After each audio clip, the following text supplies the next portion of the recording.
Omishomo ogwo gw'abagurumwa Abeebembezi b'amadini gw'abagutebekanisibwa hansi y'omuramwa oguri kugira ngu amagara g'omwebembezi murungi ag'omu kihama hamwe n'ag'omu bantu kandi gwabakorirwa hoteli ya Triangle muri Mbarara. Arene Kagina arikuherezayo ebigambo bye nk'omugyenyi mukuru nagira ngu abantu tibashemereire kwetwara nk'ab'amaani omu maisho ga Ruhanga. Where does God stand when you are there being bigger than God? Where does he reach out to that person who is looking up to you and thinking, I can never be that person, and yet God wants that person?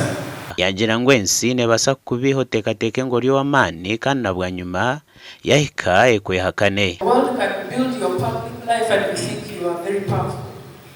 It's very tempting when everybody is calling you, worshiping you, giving you the honored seat. It can go to your head. So who is that man or that woman that goes deep to say, this person is in trouble? Let me go help minister to them and build. Yayusiya Abeebembezi ngu areba omuntu arikukwata hariho ekintu kirikugenda gye omanye ngu ogwe amagara gye ag'ekihama n'ag'amaani. You see a man of God standing powerful and tall, winning millions to the Lord. He has a powerful private life. Kagina yashaba Abeebembezi okureba ngu burahiba kutunga omugisha kwebembera barebuke ngu bareetaho empinduka. God has planted you to continue to be rotten. You must take responsibility. So where are you planted and what is it like? Okushomesa kwani kuoleka washimiye kuba ekyo kureberaho kirungi abokuba omukwebembera harimu ebizibu bingi konka nikyenda ngu omwebembezi ayemerere aha mazima. Bishop Sheldon Mwesigwa yagira ngu omushomo ogwo gwamwegyesa nk'omwebembezi kwatashemereire kuba agumire.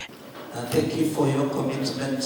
Okushanga Abeebembezi ntuba abantu abagumire woyina abantu abokwebembera okabagumira okabenkukumbisi bakagumana bakweshanya tubakushikire hihi ab'orukwebembera bakahurira ebiteekateeko byabo. David Wataba orukurira Life Ministry yagira ngu kimuha kirikureetera abaana bamwe bagira emicwe mibi nikitandikira omu maka gaabo ago barikurugamu. Most of the challenges young people come with on campus are a reflection of where they are coming from, a reflection of mommy and daddy. Kugira ngu omuti ntukureba gwine amataagi tukureba gwine amababi gakubereshera konka twine kukimanya ngu emizi yago yabe etasimbire kurungi omuti ogwo nigwoma nabwe ekyo twine kureba ngu twakora aha mizi kandi emizi yaitu n'amaka gaitu agatukurugamu.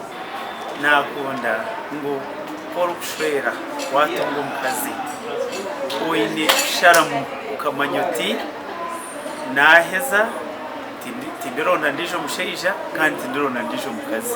Aba bashabwa ngu tibashemereire kukoresa ebitinisa byabo ebibiine aha ndengo zitari zimwe na zimwe kwesharaho abantu ba buraijo. Aha bwa TV West and Adolf Ayureka.